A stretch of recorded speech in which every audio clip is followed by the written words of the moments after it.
The leaving class has chosen Vladimir Kandia to speak on their behalf, and I'll ask him to come forward now.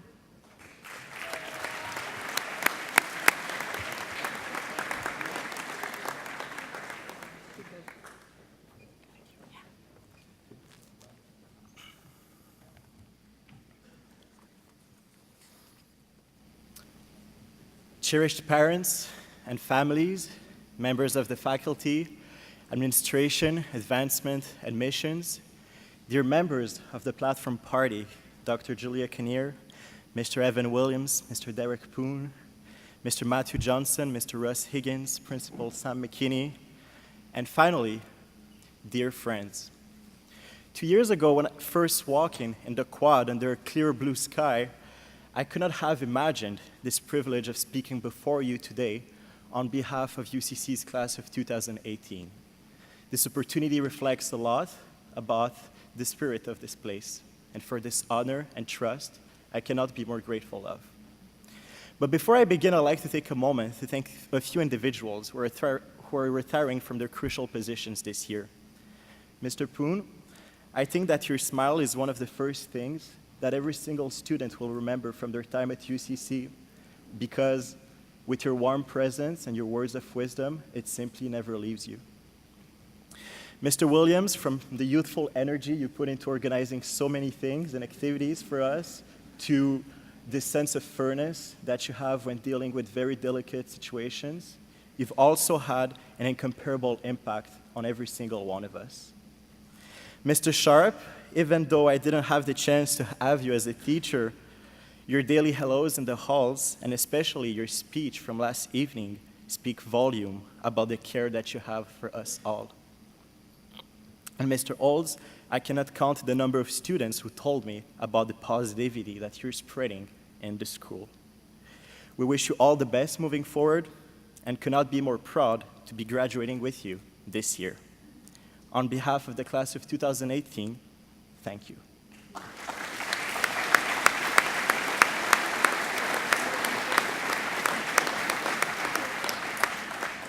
Dear friends, how could we encapsulate this feeling that we all share today? This bittersweet emotion which we have felt during the last few weeks and months, torn between this will to defeat the IB and this desire to share the last few moments with the very special individuals that we've come to know over the years.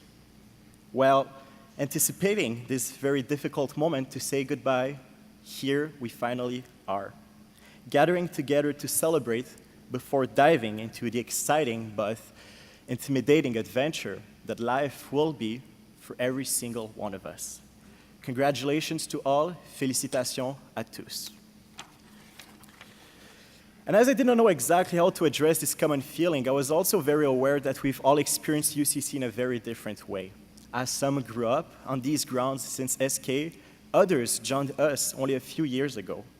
As some discovered their artistic passions or thrived on athletic fields, others faced unthinkable hardships that forced them to reinvent themselves.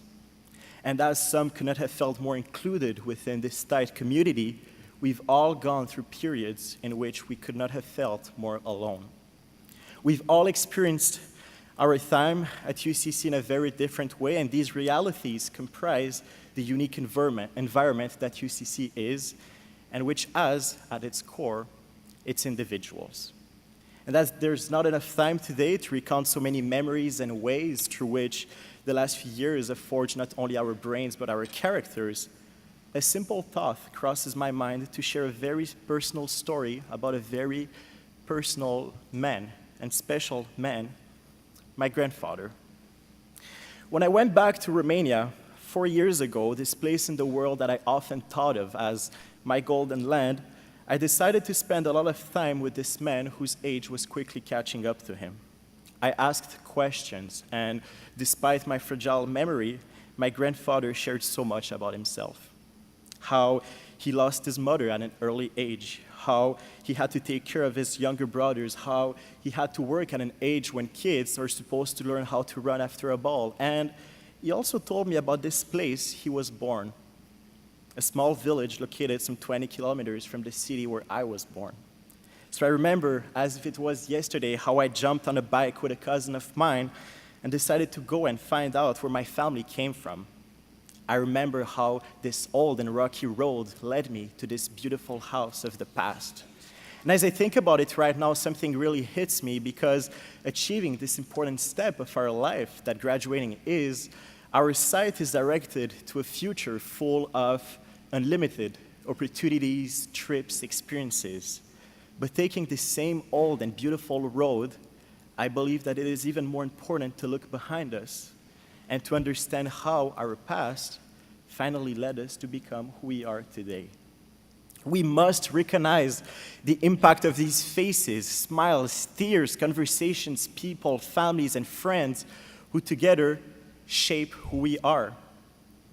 Indeed, I would like to capture this moment to express to all of you how strong relationships, how important they are to me. These same strong relationships which are continuously building an endless universe within ourselves. When I ask some of you what the bonds you've woven at UCC mean to you, I noticed a very similar reaction. An absent look and a silence filled with fondness towards all these individuals we love and we call friends. These teammates who've got our backs when we needed it the most. These brave riders who share the most intimate thoughts in Convergence, the Blue and White, College Time, and Quiddity publications. These runners who've climbed the highest hills together. These debaters and mourners who had to stand up and speak out during very difficult conversations. These house games that weds always ends up losing. These cutting-edge technologies, skills that some had the patience to learn, these swimmers who have had to push each other to go further and faster, breath after breath. These musicians who have blown us away with the powerful notes. These rowers who not only had to develop a crazy work ethic, but also all mysteriously seemed to be incredibly good guys. These actors, filmmakers, and visual artists who not only scared and moved us with their passion, but drew us into the land of their imagination. These genuine individuals who understood that life isn't all about expectations and standards, and whom we've always enjoyed chatting with in class. These boarders whom we've seen being so diligent by day, but who also helped us go through the darkest nights away from home. These clubs in which we met our first friends, and finally, as we travel from one place to another, these serious conversations about life. This being said, none of those relationships could have been cultivated without the dedicated support of the adults we've been daily interacting with. This teacher and house advisor who not only taught classes and shared what is the most essential in our educational system, life experiences, but also who sat down at all hours to help us overcome the limits we put on ourselves. This coach not only pushed ourselves to persevere and become the best version of ourselves, but who also acknowledged the real value of a team in our lives and created the conditions for us to seek human interactions with each other. This club supervisor who invested heart and soul into our projects so that not only our skills could flourish, but our passion driving them. The incredible individuals from the health center, the Center for Learning, and from the library who guided so many of our reflections, work strategies, and literary suggestions. This university counselor that believed in us and helped us get closer to our dreams. These adults who were and will forever be role models for all of us. And finally, these parents and families who've already and will unconditionally continue to support us in our most challenging hours and brightest seconds. So yes, when we close our eyes and think about UCC, it is these very special individuals and relationships that we feel deep in our hearts. But although we are able to recollect these very positive memories, I believe that our strong relationships also led us to have some very important and challenging conversations. From speakers invited, but especially from students of different cultures and backgrounds who had the courage to walk up on stage at assembly and share about the hardships of their lives, we have all embraced and absorbed the most impactful and powerful addresses between the walls of Laidlaw Hall. about language, consent, sexual orientation, and gender, to race, class, privilege, and our relationship with the other. These invisible barriers that continue to unjustifiably divide our society. And I praise this community for the value that it has seen in including individuals having different perspectives within it.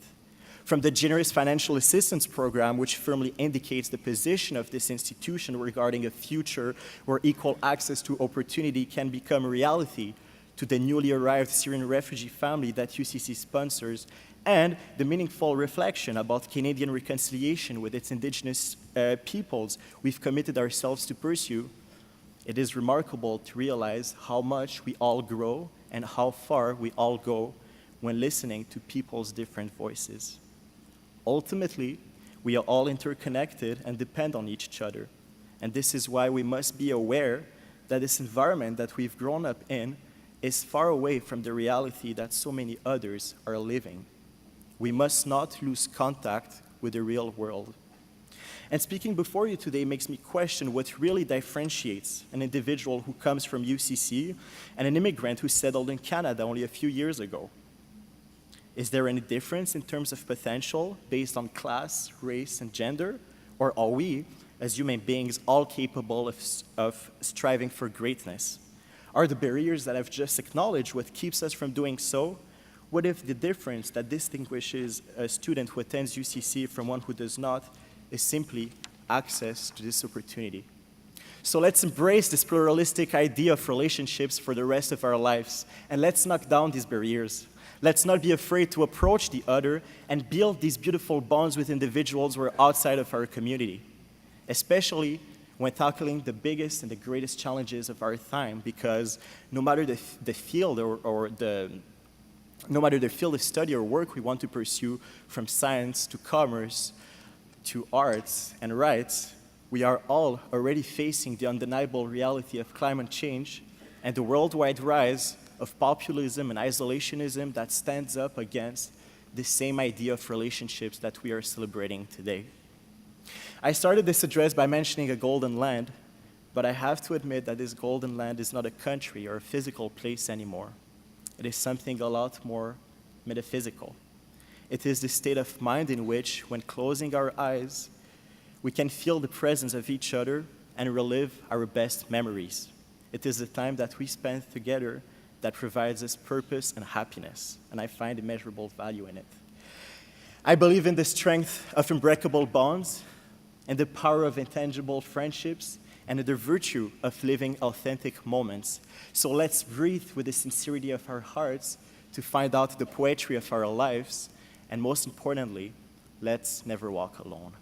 Thank you very much. Merci beaucoup.